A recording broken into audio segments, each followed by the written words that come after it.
بسم الله الرحمن الرحيم، والصلاة والسلام على أشرف المرسلين وعلى آله وصحبه. حضرات السيدات والسادة، الحضور الكريم، أخواتي وإخواني الصيادلة وأطباء والباحثين، يسرني في هذه الجلسة الافتتاحية لأيام الصيدلانية 14 في الجهة الشرقية بأن أرحب بضيوفنا الكرام الذين أبوا إلا أن يشاركوننا هذا العرس الصيدلي المنكب أساساً على البحث العلمي. وبهذه المناسبة فإننا نستضيف اليوم الباحث الدكتور عدنان الرمال من جامعة سيدي محمد بن عبد الله بفاس، والحائز على جائزة المبتكر الأوروبي لسنة 2017 التي تتمثل في ابتكار متميز لتقوية فعالية المضادات الحيوية باستعمال زيوت الأعشاب النباتية، والحائز قبلها على جائزة المبتكر الإفريقي لسنة 2015 لاختراع آخر سيحدثنا عنه خلال محاضرته. وهذه الجوائز المستحقة إنما هي ثمرة بحث علمي طويل دام زهاء 30 سنة كنت أتتبعها عن كتب بحكم قرابتي العائلية من الأخ عدنان. إن الأخ عدنان مدرسة للمثابرة والجدية ونكران الذات، لأنه كان ولا يزال يؤمن ببحث علمي 100% مغربي أولا، ويقتنع بأن كل من صار على الدرب وصل ثانيا. وبهذه المناسبة هذا التكريم نهدي للأخ عدنان الرمال بعض الأبيات التي جادت بها قريحة أحد الإخوان، سأقرأها على مسامعكم. أشاد بعلمك أهل العلم الكرام، وعجزت الحروف أن تخط أجمل الكلام، فكانت روعة الإنجاز خير بيان، وكان العطاء بحرا ملء المكان. فلك منا الشكر والامتنان يا عدنان، أنت في عناية الرحمن.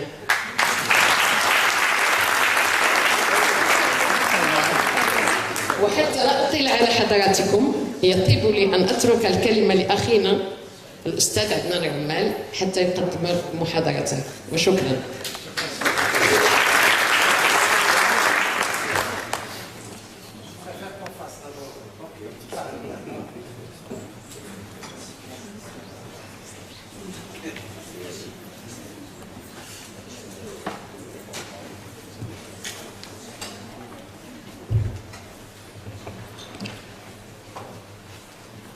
باسم الصيادلة أقدم درعا تكريميا للأستاذ الباحث الكبير عدنان الرمال، الذي أعاد الأمل للباحثين الشباب بإمكانيات بسيطة في المغرب بأن يكون في قمة البحث العلمي وأن يتسابق مع أصحاب الإمكانيات وأصحاب المقتدرات العالية.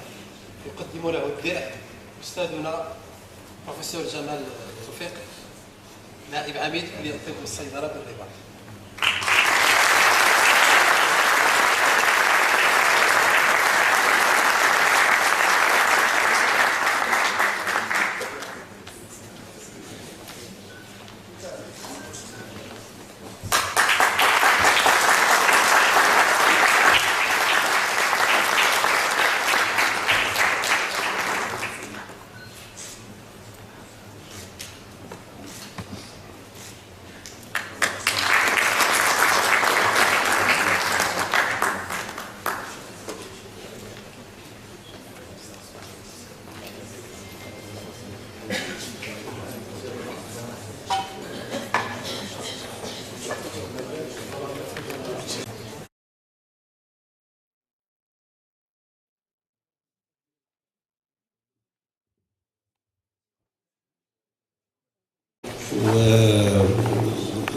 على كل حال كيف قلت دائما تنقولها، قلتها دابا عند الاستاذ، ملي كناخذ الطريق ديال وجده دائما كنكون فرحان، حيت بالنسبه لي وجده هي واحد المدينه اللي عندي فيها اخوان واخوات، منهم الاستاذه نزهه الشامي وسي محمد العلش كازلها ولا فامي، وخصوصا واحد العدد ديال الاخوان اللي تلاقيتهم اللي كنا طلبه في فرنسا، منهم السي عبد الخالق الكسيه، عبد الرحيم الزياد، السي المخفي، ومنهم اخوان اخرين الاساتذه ديال كليه العلوم وكذلك ديال كليه الطب ديال وجده اللي حتى هما عندي معهم علاقات وصلات اخويه ما كاينش غير المهنيه، اخويه والصداقه عاد مهنيه. والحمد لله اذا كل مره كنجي لوجده تكون بالنسبه لي واحد فرصه طيبه باش نطلق هاد الاخوان. اذا كذلك اللي بغي نقول للاخوان الصيادله ان حقيقه هذا البحث انا بديت هذه 30 عام، ولكن بديت هذه 30 عام في الصيدليات يعني دوزت واحد الوقت طويل مع بعض الاصدقاء والاخوان اللي هما صيادله، منهم الاستاذ نزهه الشامي ومنهم عدد ديال الصيادله اصدقاء ديالي في فاس اللي كنمشي عندهم باش نتعلم منهم نسولهم شنو واقع في الانتيبيوتيك، شكون اللي مزيان شكون اللي خايب، لا ريزيستونس شنو كان شحال هادي شنو رجع ليهم، اذا وتنسولهم على حتى انا ما قاريش داك الشيء ديال اللي كيقري السي بوسودا ولا كيقري السي توفيق، لا pharmacie galénique, la pharmacologie, la pharmacocinétique, tout ça. J'ai fait de la pharmacologie moléculaire, c'est-à-dire à l'échelle moléculaire, avec des grands professeurs, Cora Boeuf ou Philippe Meyer, nous sommes des fondamentalistes. C'est Seyer, c'est Ziyad, on a fait de la physiologie, de la pharmacologie fondamentale, qui l'appliquer. Donc c'est grâce à des pharmaciens, des médecins, et beaucoup les pharmaciens, que cette recherche a vu le jour et a pris la bonne direction dès le début. Parce que ça c'est pour les jeunes, pour leur dire, ne commencez jamais un sujet de recherche parce qu'on vous a dit qu'il faut faire cette recherche. Même si c'est votre professeur qui vous le dit, il faut absolument être en contact avec le professionnel, c'est-à-dire celui qui à la fin va utiliser votre recherche. Ça peut être le médecin, ça peut être le pharmacien, ça peut être l'agriculteur, ça peut être l'agronome, le vétérinaire, mais une recherche dès le début doit être orientée. C'est pas quand on a terminé sa thèse qu'on commence à voir à quoi ça va servir, à quoi va servir cette thèse. C'est au début. Ça sert à rien de tuer l'ours si on n'a personne qui veut acheter la peau de l'ours.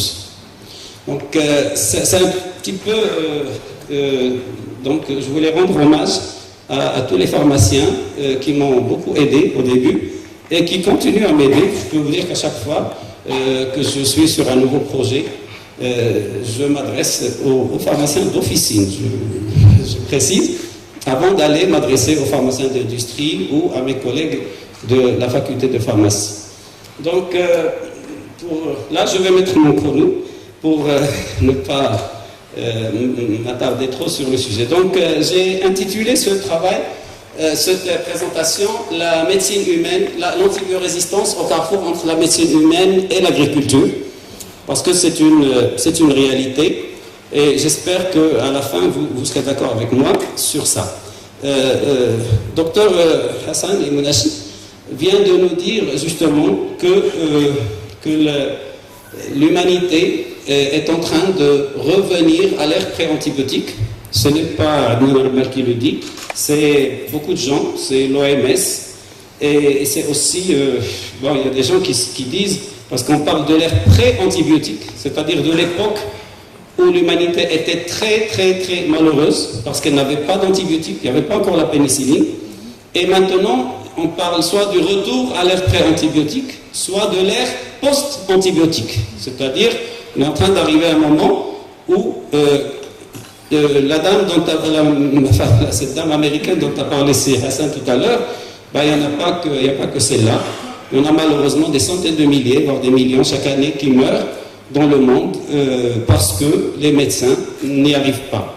Et je peux vous dire que moi-même, j'ai commencé ce travail en 88, fin 87, début 88, parce que un médecin m'a dit, un cardiologue qui fait de la chirurgie cardiaque m'a dit que la semaine dernière, on a perdu un patient de 40 ans qui est cadre, qui est père de famille, etc., à qui ils avaient fait une opération chirurgicale à cœur ouvert, et c'était une prouesse chirurgicale.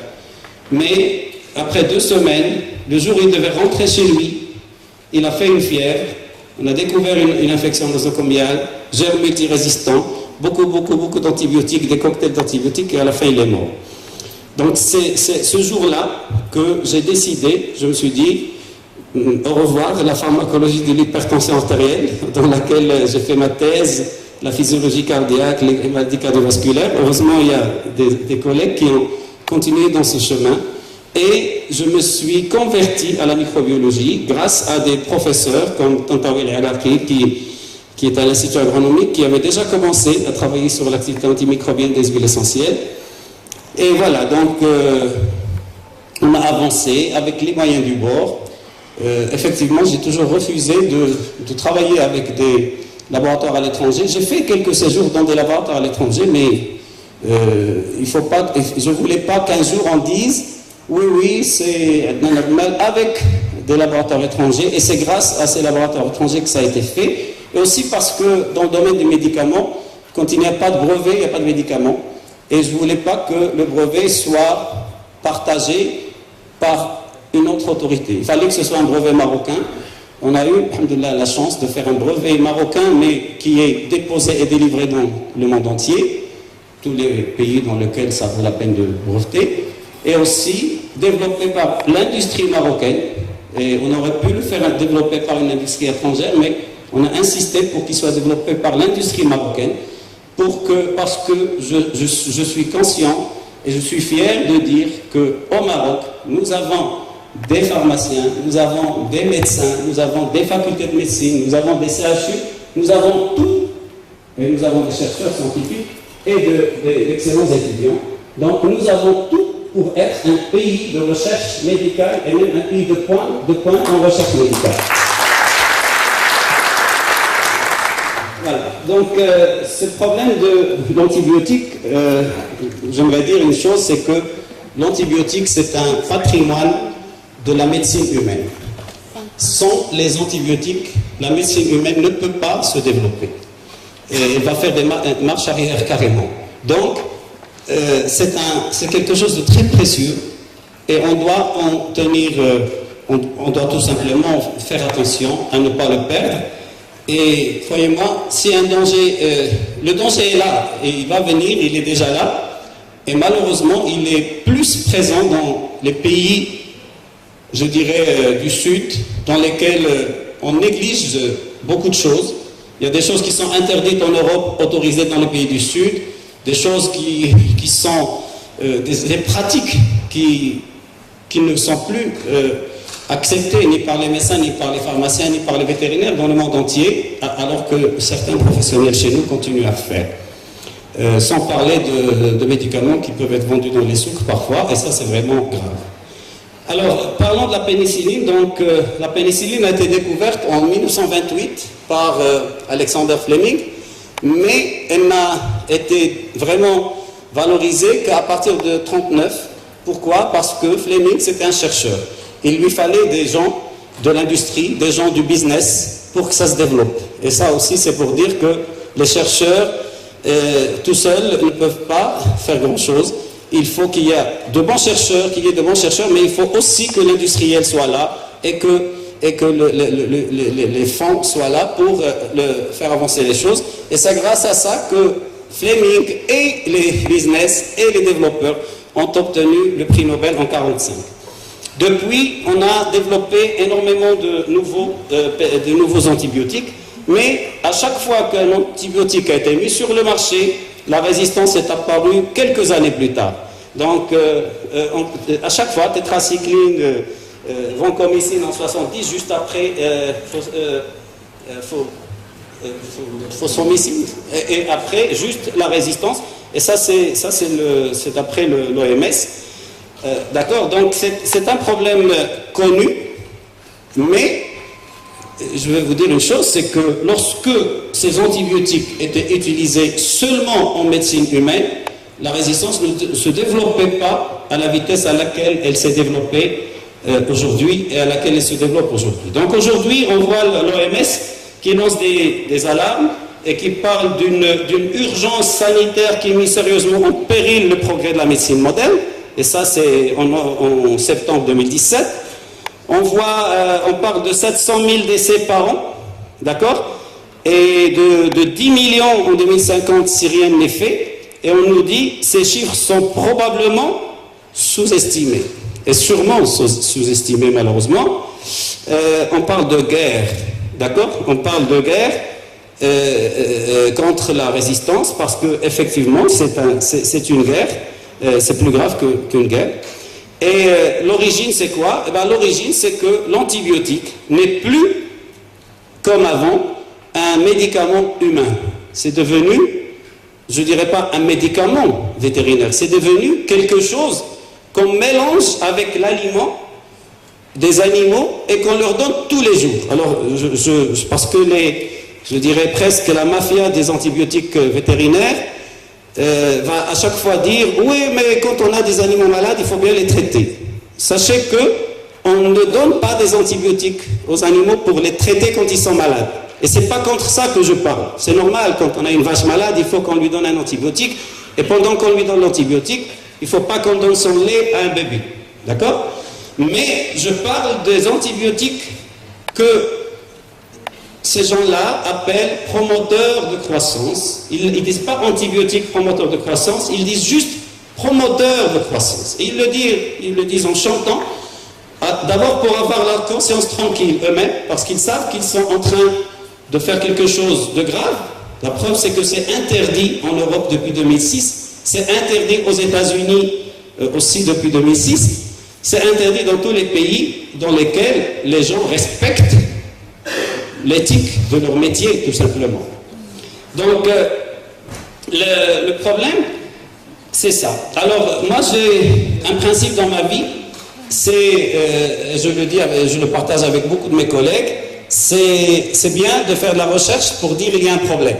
Mais il faut mettre la main à la pâte et essayer de trouver une solution.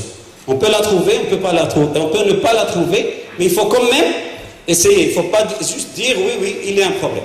Donc ce que nous avons donc fait, c'est au niveau déjà des pesticides, parce qu'il n'y a pas que les antibiotiques donnés aux animaux, il y a aussi les pesticides, le fameux glyphosate, qui est l'herbicide le plus utilisé, qu'on nous demande même d'utiliser dans nos jardins. Eh bien, sachez que ce produit, la première fois que le brevet de ce produit a été déposé, il a été déposé en tant qu'antibiotique, pas en tant qu'herbicide. Et après, quand on a vu qu'il n'était pas compétitif vis-à-vis des autres antibiotiques, on l'a détourné vers l'herbicide.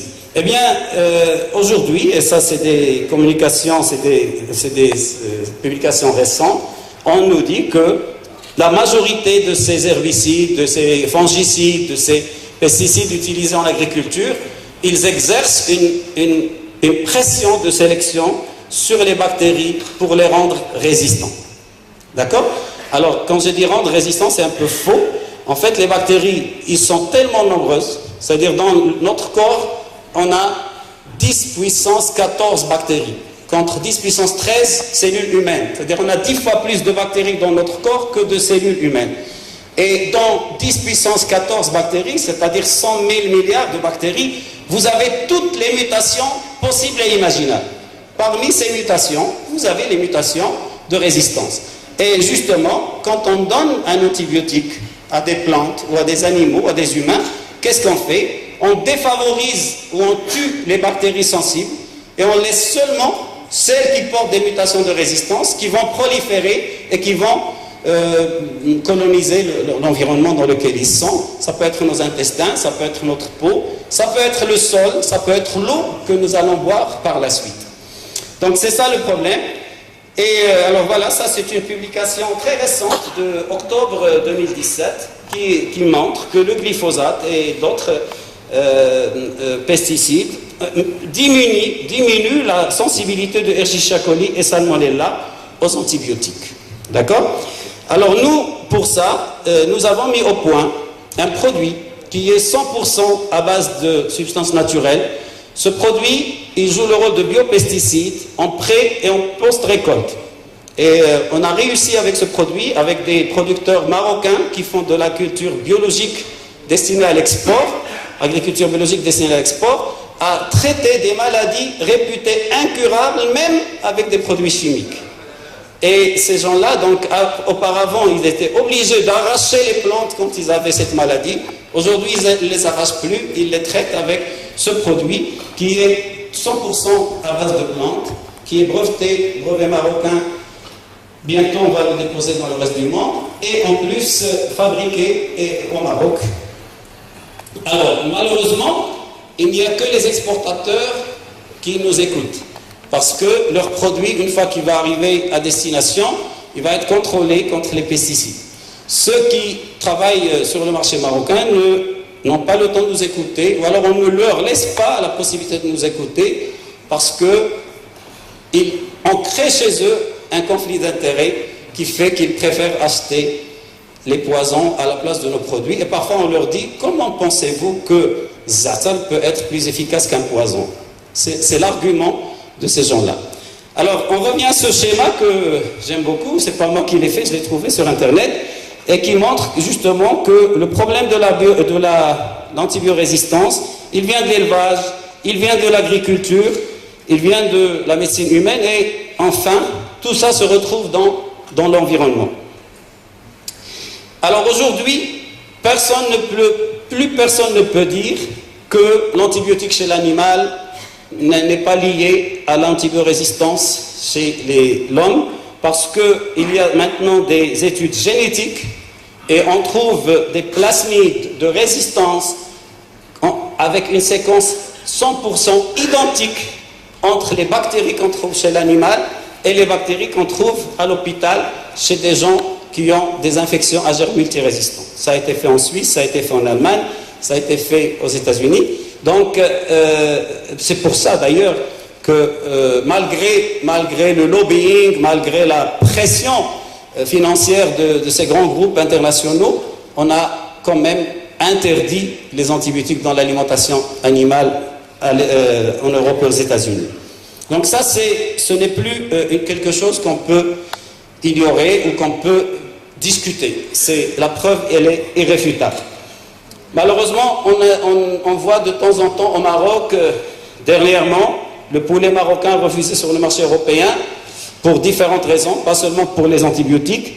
Alors là, bien sûr, c'est dommage parce que le Maroc pourrait gagner beaucoup d'argent en exportant sa production d'aviculture, parce que le Maroc, il a la capacité de produire l'aliment, le poussin et de la volaille 5 fois supérieur aux besoins du Maroc, et ces 4 fois de plus, on pourrait les exporter si on n'avait pas des problèmes sanitaires.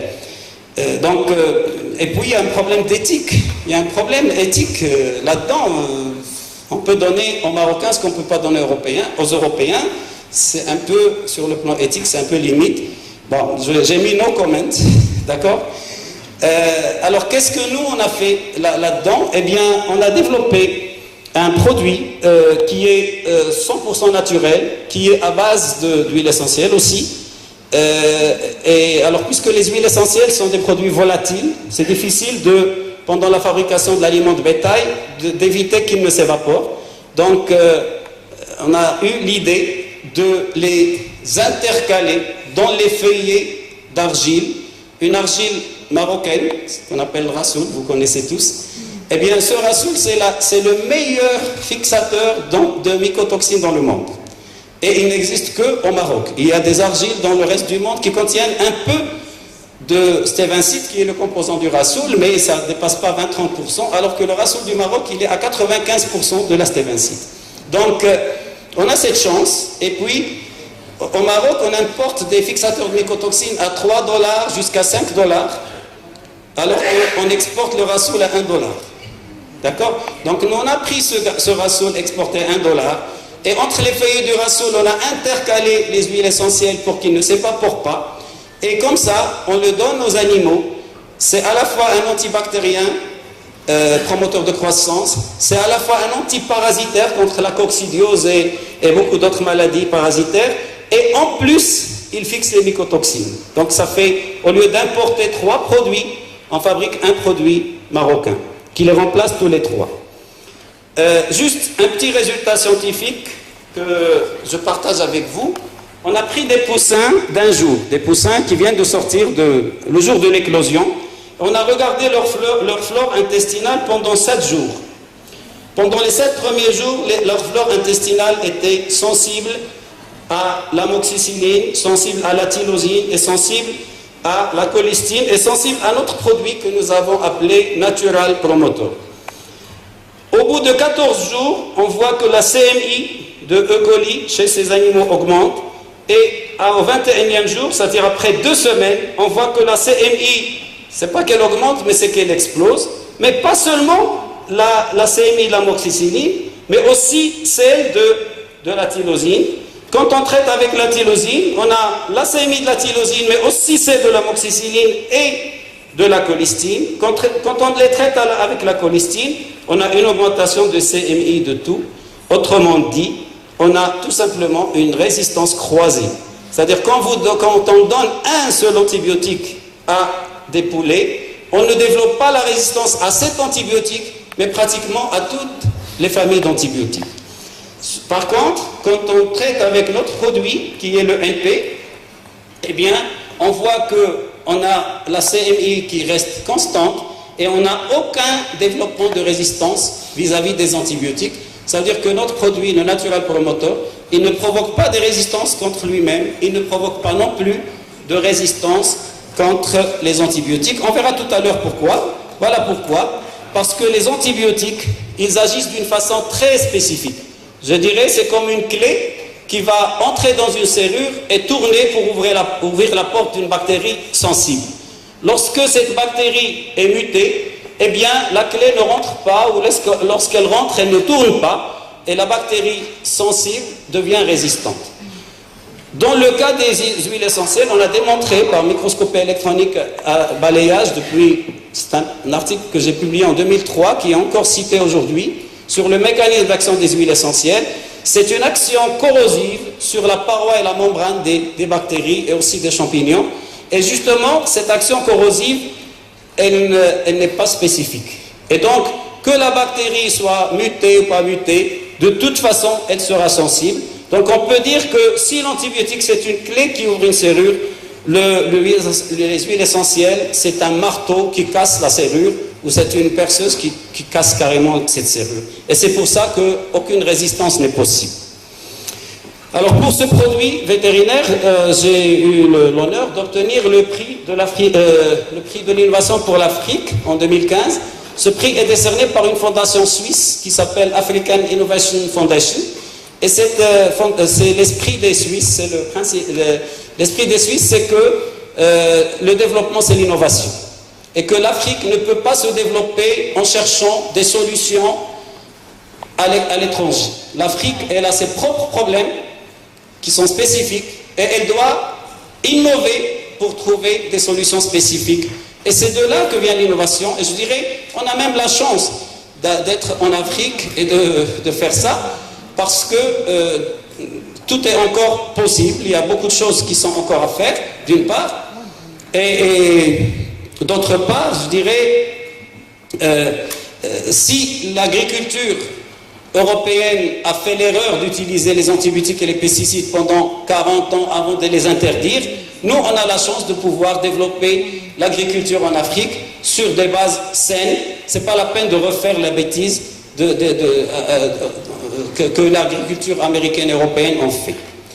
Alors maintenant, on arrive à la médecine humaine. Alors au niveau de la médecine humaine, il y a des règles d'éthique, il y a des comités d'éthique, etc., des experts qui font que pour faire un essai clinique, il faut apporter énormément de preuves. Alors, heureusement, durant notre travail au niveau du laboratoire, on avait remarqué que certaines fois, quand on associe une molécule qui vient des huiles essentielles, et moi j'ai toujours évité d'utiliser des molécules rares, j'ai toujours utilisé des molécules qui sont déjà dans la pharmacopée. Le thymol, le carvacrol, le génol, le cinéol, toutes ces molécules sont déjà utilisées dans des médicaments. Eh bien, ce sont ces molécules-là que j'ai testées à chaque fois avec des antibiotiques et je suis tombé parfois sur d'excellentes synergies qui font que les CMI deviennent très faibles et surtout que la résistance est cassée. Alors, comment cette résistance est cassée? Eh bien voilà, on a montré par RMN, on a aussi montré par HPLC spectro de masse que des antibiotiques comme les bêta-lactamines par exemple, tout le monde sait qu'ils ont un côté de la molécule qui est la cible des bêta-lactamases. Et ce qu'on a démontré, c'est que lorsqu'on associe ces antibiotiques avec la molécule qu'on appelle booster, qui est le cinéol dans certains cas, le thymol dans d'autres cas, le génol dans d'autres cas, eh bien, il y a une association, il y a une interaction entre 3, 4, 5 molécules d'antibiotiques avec cette molécule de booster. Cette interaction va amener à la formation de ce qu'on appelle un complexe de boostage. Et ce complexe de boostage, comme vous voyez, il protège le site d'action de la bêta-lactamase, ce qui fait que l'antibiotique ne peut plus être détruit par l'enzyme. Dans les cas des antibiotiques pour lesquels il y a des pompes de reflux qui vont refouler l'antibiotique quand il rentre dans la bactérie, eh bien, comme vous remarquez, ce gros complexe, il est trop gros pour traverser une pompe de reflux.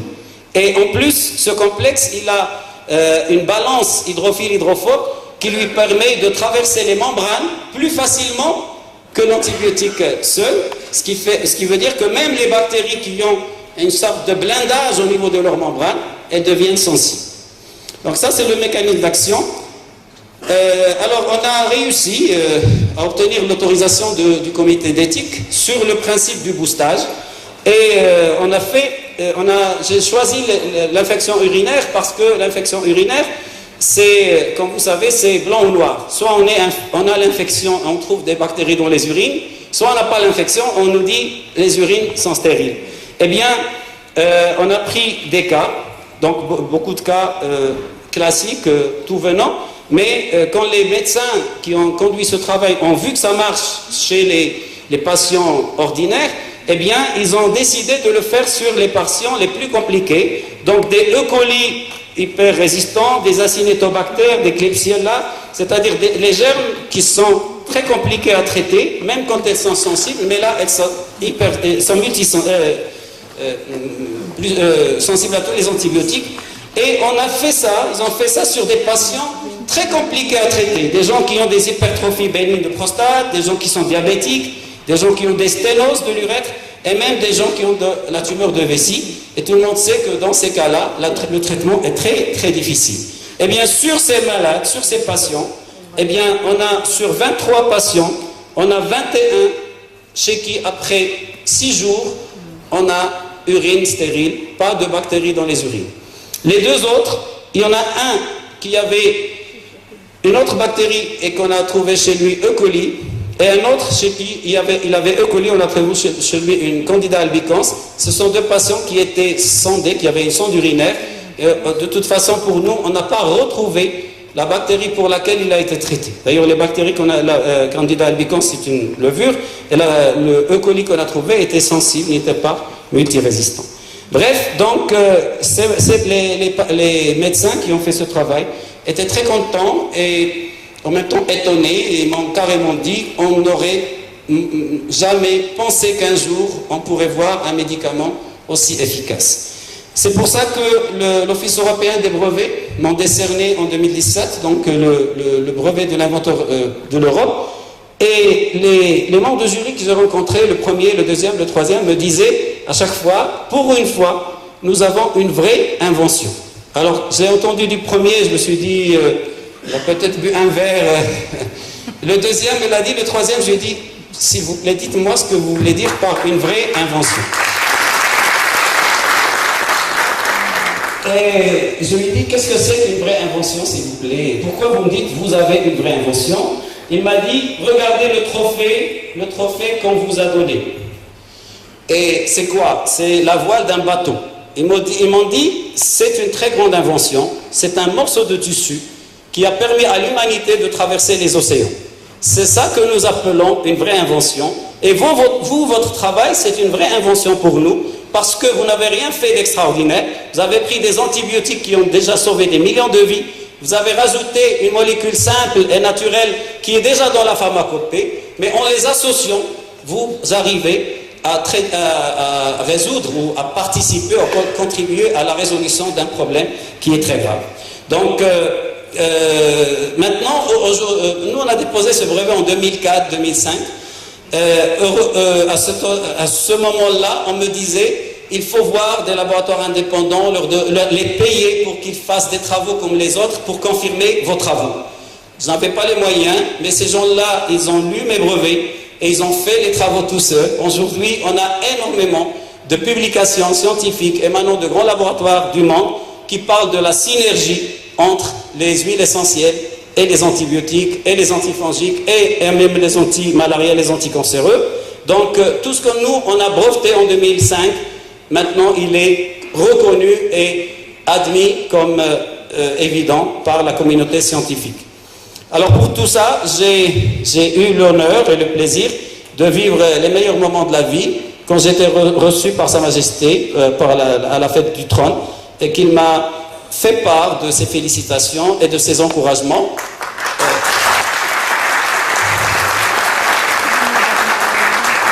Et je considère que ce n'était pas des encouragements et des félicitations pour Adnan Al-Mal, mais pour toute la communauté scientifique marocaine et surtout pour tous ceux qui œuvrent pour l'intérêt des malades au niveau des hôpitaux, au niveau des officines et aussi au niveau de la recherche médicale.